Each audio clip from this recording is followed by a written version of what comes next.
Bienvenue en classe sur l'ORTM. Je me nomme Fathié Berté, professeur de comptabilité, Académie Rive Gauche, CFP SK.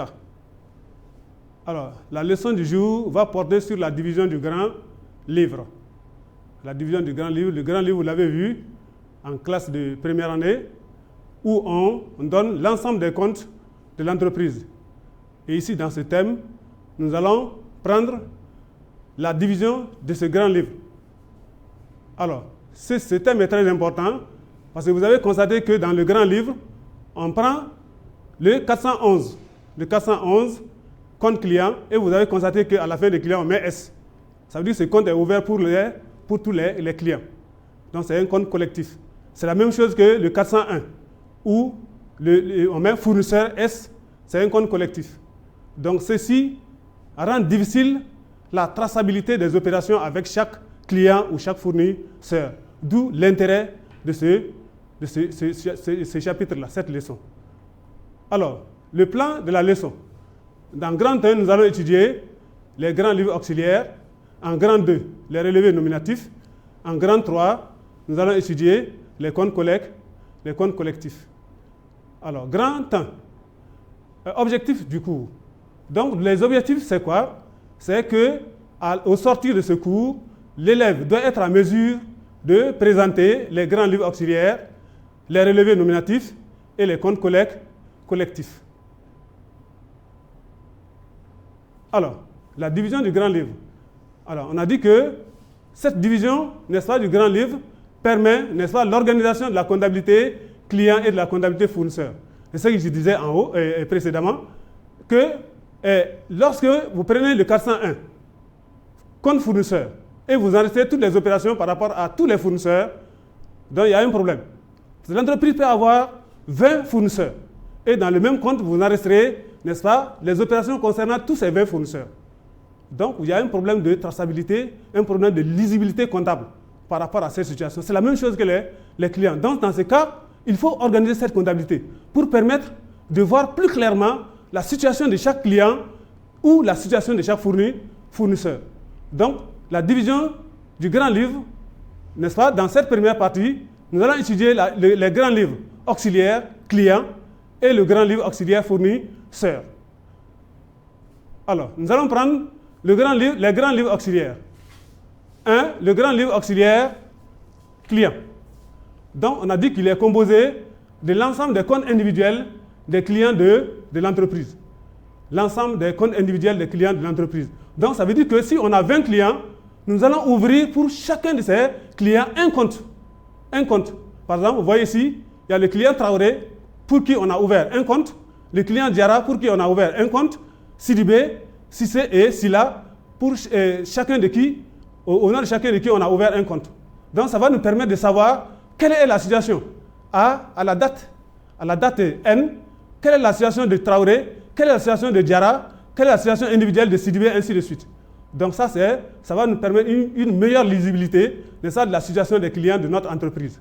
Donc vous avez là ici le grand livre auxiliaire client qui est composé de l'ensemble des comptes individuels des clients de notre entreprise. Donc vous avez là l'exemple. Alors nous allons passer au grand livre auxiliaire des fournisseurs. Donc de même que les clients, pour les fournisseurs, nous allons ouvrir des comptes individuels à chacun des fournisseurs. Donc nous aurons ici le fournisseur Konaté, le fournisseur Diallo, le fournisseur Kanté. Ici, Kanté, on a mis 411, c'est 401, 003. Le fournisseur Kanté, le fournisseur Fané et le fournisseur Doumia. Donc nous allons ouvrir un compte pour chacun de ceux-ci. Nous allons mettre tout ce qui concerne chacun de ces clients. Et ça va nous permettre de tirer la situation individuelle de chaque fournisseur. Alors, donc nous avons le relevé nominatif. Dans le relevé nominatif, vous avez vu, antérieurement, on a vu le grand livre auxiliaire client, le grand livre auxiliaire fournisseur. Alors donc, le relevé nominatif va reprendre la situation de tous les fournisseurs de l'entreprise. Donc, on va reprendre dans un tableau la situation individuelle de tous les fournisseurs. Donc, ce tableau va prendre le nom de relevé nominatif fournisseur. Et la même chose que les clients. Nous allons reprendre la situation individuelle de chaque client dans un tableau qui va prendre le nom du relevé nominatif client. Alors, vous avez le relevé nominatif client. On a dit que c'est un tableau qui reprend la situation de tous les clients. Donc, vous avez là ici, on s'est référé au grand livre auxiliaire client précédent qu'on a étudié. Donc, ces éléments-là, on va les mettre on va les reporter dans ce tableau qu'on va appeler le relevé nominatif client. Donc, vous voyez ici, le 411, Traoré, vous avez là ici son total débit, qui est au débit, son total crédit qui est au crédit, et le solde, qui est égal à la différence entre le débit et le crédit. Donc, si le débit est supérieur au crédit, le solde est débiteur, on va le mettre solde débiteur. On fait la même chose que chez Diarra, chez Sidibé, chez Cizé et chez Silla. Donc, il n'est pas dit que, vous voyez ici, on a mis tous les soldes sont débiteurs ou nuls. Donc, le solde peut être créditeur. Le solde peut être créditeur. Par exemple, si c'est un client qui a fait une avance, n'est-ce pas, et il n'a pas encore été livré. Dans ce cas, le solde sera créditeur. C'est un montant qu'on doit au client tant qu'on n'a pas livré. Donc, le solde sera créditeur. Alors, donc on passe au relevé nominatif des fournisseurs. Alors, donc vous voyez, c'est la même chose ici. On va reprendre, n'est-ce pas, la situation du grand livre auxiliaire des fournisseurs dans ce tableau, qu'on va appeler le relevé nominatif fournisseur. Donc, on prend ici, on a ici combien de fournisseurs? On a 5 fournisseurs. On a le fournisseur Konaté, Diallo, Kanté, Kané et Doumia. Donc, on a pris, vous voyez ici sur chaque ligne, sur la première ligne, vous avez la situation de Konaté, son total débit, son total crédit et le solde. Et la même chose que Diallo, total débit, total crédit et solde. Et vous avez là ici, tous les 5 fournisseurs. La situation individuelle, c'est 5 fournisseurs, n'est-ce pas, qui est récapitulée dans ce tableau qu'on va appeler le relevé nominatif des fournisseurs. Ensuite, on fait un total pour voir, n'est-ce pas, par rapport aux fournisseurs, quel est le total débit, quel est le total crédit et quel est le solde. Donc, ce solde va nous dire combien on doit fournir à tous les fournisseurs. Et vous avez ici, de façon individuelle, combien on doit à chaque fournisseur. Donc, c'est la colonne solde qui va nous donner ceci. Alors, ça, c'est le relevé nominatif des fournisseurs. Nous allons passer maintenant au compte collectif. Alors, quand on dit collectif, ça veut dire quoi? Quelque chose qui est collectif appartient à tout le monde. Donc, un compte collectif, c'est un compte qui est ouvert pour tous les clients ou tous les fournisseurs. Alors, donc, nous allons prendre d'abord le compte collectif des clients. Donc, on a fait le grand livre auxiliaire des clients, n'est-ce pas? Le relevé nominatif où on a récapitulé, n'est-ce pas, la situation des grands livres auxiliaires dans le relevé. Et ce relevé va nous permettre de faire ce qu'on appelle le compte collectif. Donc, vous voyez ici, on va prendre le total de chaque client, n'est-ce pas? Le total de chaque client au débit, total débit. Vous voyez ici la colonne débit. Et de l'autre côté, ici, ça c'est la colonne débit, n'est-ce pas? Ici. Donc, on va prendre ici la situation des totaux débits ici. Ici, on va faire ici les totaux crédits. Et on va tirer les soldes, n'est-ce pas? Vous avez ici total débit et ici vous avez total crédit. Vous avez total crédit, on tire le solde. Vous avez solde débiteur de 2 598 000. Ça, c'est le compte collectif client. C'est la même chose que les fournisseurs. Alors, on fait la même chose, on reprend, n'est-ce pas, les données du relevé nominatif fournisseur dans le compte collectif. Et vous avez ici les valeurs débit ici, n'est-ce pas, les débits ici, et vous avez les crédits ici. On fait la différence. Le solde sera créditeur de 7 157 750. Donc, vous avez là ici ce qu'on appelle le compte collectif. Voilà, donc vous avez là ici, grosso modo, ce qu'on pourrait dire par rapport à la division du grand livre. Donc, le cheminement, c'est quoi? On présente d'abord les grands livres auxiliaires. Les grands livres auxiliaires, clients, fournisseurs. Dans le grand livre auxiliaire fournisseur, on prend les comptes individuels des fournisseurs. Dans le grand livre auxiliaire client, on prend les comptes individuels des clients. Et ensuite, on passe au relevé nominatif. Donc, ce relevé nominatif reprend la situation des grands livres auxiliaires. On prend le relevé nominatif fournisseur qui va reprendre la situation du grand livre auxiliaire fournisseur. Et le relevé nominatif client qui va reprendre la situation du grand livre auxiliaire client. Alors, ensuite, ceci est récapitulé dans ce qu'on appelle les comptes collectifs, clients ou fournisseurs. Alors, donc, on prend ici, de façon, grosso modo, comme on a l'habitude de le faire, on prend, n'est-ce pas, les totaux, le total débit de chaque client, le total crédit de chaque client, et on fait la différence, ça va donner le solde débiteur. La même chose, on fait la même chose avec les fournisseurs, et on tire le solde, ça va donner un solde créditeur. Donc, vous avez là ici, n'est-ce pas, ce qu'on pouvait dire par rapport la division du grand livre. Alors, nous allons prendre maintenant un cas pratique. Un cas pratique que vous voyez ici. Nous avons là ici combien de fournisseurs? Nous avons là ici 5 fournisseurs. 5 fournisseurs que nous avons dans notre énoncé. Alors on dit, ça c'est la situation initiale des fournisseurs. La situation initiale que vous voyez ici. Ça c'est la situation initiale. On dit, on vous communique ci-dessous la situation des fournisseurs, n'est-ce pas, au 15 décembre 2020. N'est-ce pas, vous avez cette situation comme ça. N'est-ce pas, vous avez cette situation et vous avez les opérations effectuées, n'est-ce pas, pendant la dernière quinzaine du mois de décembre. Vous avez ces opérations que vous voyez comme ça. Ces opérations que vous voyez comme ça. Donc, qu'est-ce que nous allons faire? Qu'est-ce qu'on vous demande? On vous dit d'enregistrer les opérations au journal. On dit d'enregistrer les opérations au journal. Ça, c'est la première question. Deuxième question, on vous dit de présenter le grand livre auxiliaire fournisseur. Troisième question, on dit de présenter le relevé nominatif fournisseur au 31 décembre. Et ensuite, on va vous dire de présenter le compte collectif. Alors, pour la première question, vous avez les opérations du 17 au 30 décembre. Dans ces opérations, on va les enregistrer, n'est-ce pas, dans le journal. Donc, cette fois-ci, on ne va pas prendre le 401 simplement, ni le 400, on va prendre le 401 simplement. Qu'est-ce que nous allons faire?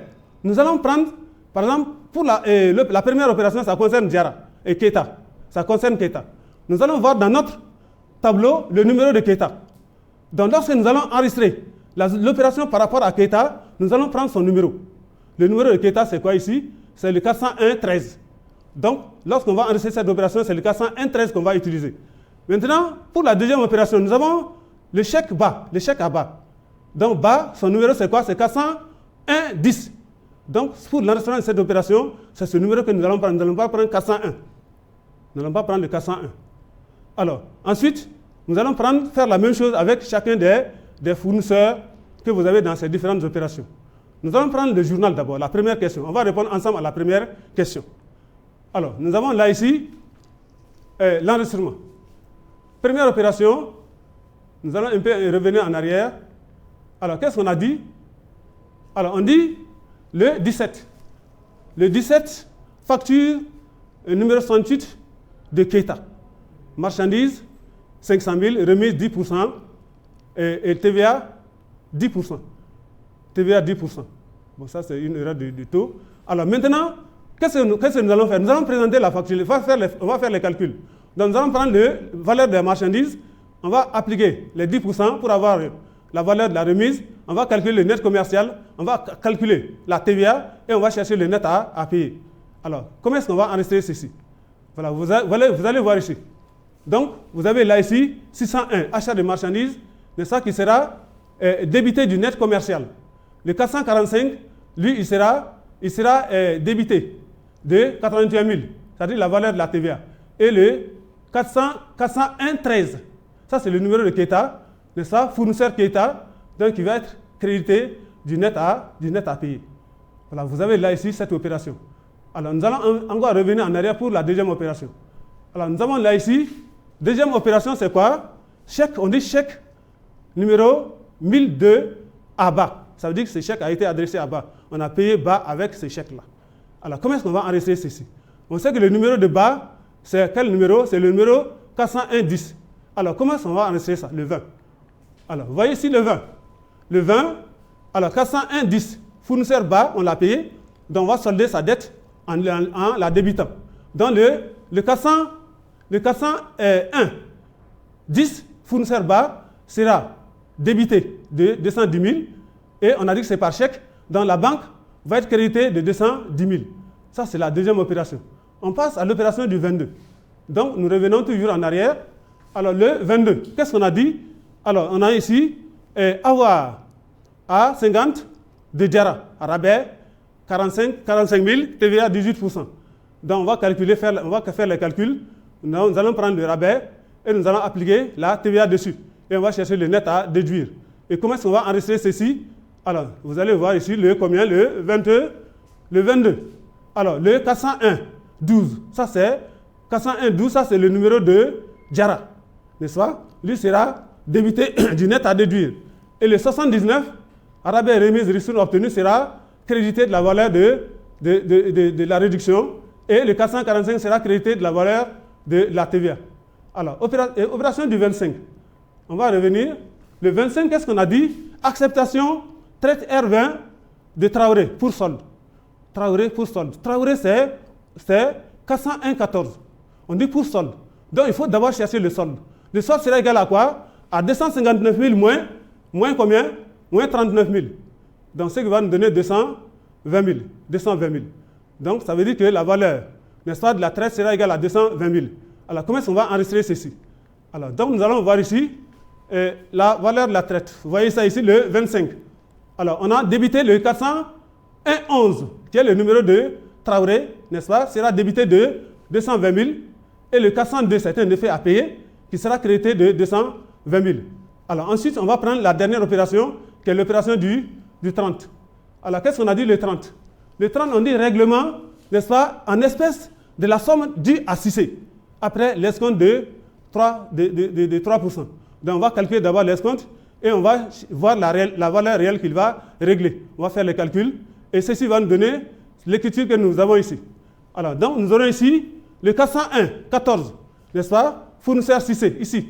Fournisseur 6C, n'est-ce pas, sera débité, n'est-ce pas, de 318 000, n'est-ce pas, et de 571 crédité, n'est-ce pas, du net, et de 773 crédité de la valeur de l'escompte. Donc, vous avez là ici l'enregistrement de ces opérations au journal. Donc, vous avez constaté qu'on ne prend pas ici 401, on ne prend pas ça. On prend toujours le compte individuel. 401, 10, 401, 11, 401, 12, ainsi de suite. On prend le compte individuel, le compte qui est lié au fournisseur en question. Bien, donc, ça c'est la première question. La deuxième question, c'est qu'est-ce qu'on a donné? On dit de présenter le grand livre auxiliaire, n'est-ce pas, des fournisseurs. Donc, qu'est-ce que nous allons faire? Nous allons prendre ici, dans le grand livre auxiliaire fournisseur, nous allons reprendre, n'est-ce pas, la situation initiale, n'est-ce pas, de chacun de ces fournisseurs. Nous allons ouvrir un compte pour chacun de ces fournisseurs. Et nous allons reprendre la situation initiale, n'est-ce pas, qu'on a donnée, n'est-ce pas, le 15. N'est-ce pas? On va prendre par exemple pour Ba, sa situation initiale, pour Cissé, la situation initiale, Diarra la même chose, Keita et Traoré la même chose. Maintenant, on va revenir au journal. Et nous allons prendre le premier fournisseur. On prend le premier fournisseur, on prend toutes les opérations et on met dans son compte. Le second fournisseur, on prend toutes les opérations dans le journal, on met dans son compte. Si c'est au débit, on met au débit. Si c'est au crédit, on met au crédit. Donc, on fait la même chose, n'est-ce pas, avec tous les autres fournisseurs. Alors, et on fait le total du débit, le total du crédit, et on tire le solde. C'est ce que vous voyez ici. Donc, pour Ba, le solde est créditaire de 133 350. Et pour Cissé, le compte est soldé. Pour Diarra, le compte est égal à 337 500. Et pour Keita, n'est-ce pas, le solde est égal à 531 000. Pour Oumar Traoré, n'est-ce pas, le solde est nul. Donc, ça, c'est le grand livre auxiliaire. Maintenant, le relevé nominatif. Le relevé nominatif va reprendre les informations du grand livre auxiliaire. Donc, nous aurons ici le total débit dans la colonne débit, n'est-ce pas, de chaque fournisseur, le total crédit, n'est-ce pas, de chaque fournisseur, on met ça dans la colonne crédit, on fait le solde par ligne, n'est-ce pas, total crédit moins débit, ça donne ceci, solde créditaire, ainsi de suite. Donc, vous avez là ici, n'est-ce pas, le relevé nominatif des fournisseurs au 31 décembre 2019. Alors, le compte collectif, alors vous constatez que, par exemple ici, pour le compte collectif, on a dit le compte collectif, c'est le compte qui est ouvert pour tous les fournisseurs. Donc, vous allez prendre simplement, si vous avez déjà fait le relevé nominatif, votre travail est fait. Donc, vous allez prendre, par exemple, ici pour le compte collectif, vous allez prendre ici, dans le côté débit du compte collectif, vous prenez ces montants-là, vous les prenez ici, n'est-ce pas? Et pour le crédit, vous avez les montants ici crédit, vous les prenez ici au crédit, n'est-ce pas? Vous avez le total total débit est là, vous le reportez là, le total crédit il est là, vous le reportez ici, et le solde est tiré, il est là, n'est-ce pas? Et le solde, vous le prenez ici, et le travail est fait. Donc vous avez là ici l'application, n'est-ce pas, par rapport à la division du grand livre. Alors, donc je vous remercie et à la prochaine.